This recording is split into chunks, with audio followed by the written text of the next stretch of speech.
Hi, I'm Kate. And I'm Lucy, and together we make up the new homes and compliance team here at Paramount. If you rent through us, then you undoubtedly deal with one of us as we guide you through the process of putting an offer on your dream home to moving in.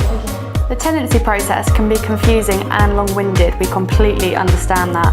At Paramount, we want to try and make it as easy as possible, so here is a little rundown on the journey and what you can expect. Firstly, you need to find your ideal property. You might have seen something online, or you might register with an agency with your requirements and be notified when a property becomes available. Viewing is the fun part, looking at multiple properties and figuring out what it is you're looking for.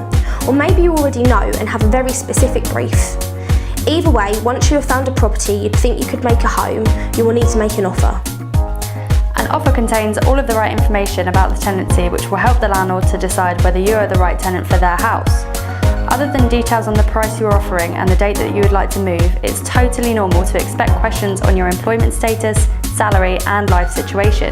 Don't panic, we're not just being nosy, we just want to make sure that we can match people to the right properties for them.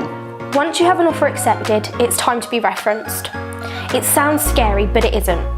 There are 3 basic checks: employment reference, which your employer should be able to provide, a previous landlord check, and a credit check. To uphold these, we will need 3 months' worth of bank statements. Our purpose is making sure that you meet affordability for the property.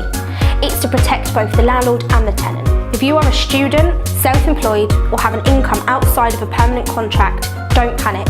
We deal with these daily. There will just be a slightly different criteria. Our team would be happy to talk through these with you.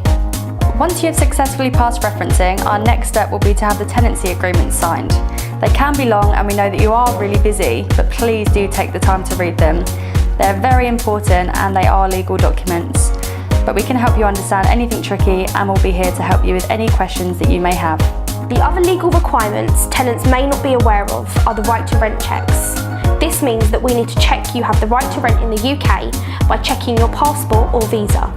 To do this, we will need you to physically come into the office within 30 days of move-in. So please make sure you're available to do this prior to the move-in. Before move-in, we will arrange a check-in appointment for you. This will be with an inventory clerk who will meet you at the property and hand over the keys. They will also run you through the inventory that they have taken, which you'll be able to take away and digest. This is another very important document. It protects your deposit at the end by showing objectively the condition of the property. Your final balance will be due before move-in, which will include a security deposit, usually the equivalent of 6 weeks' rent. We hold this, though it will be protected by a government-backed scheme until the end of the tenancy, at which point it will be returned to you less any agreed deductions. So now you're ready to go. Moving vans, internet and meeting the neighbours, we are afraid are up to you to handle. Though we will help you set up your gas, electricity, council tax and water in what will be a busy few weeks. And that's it.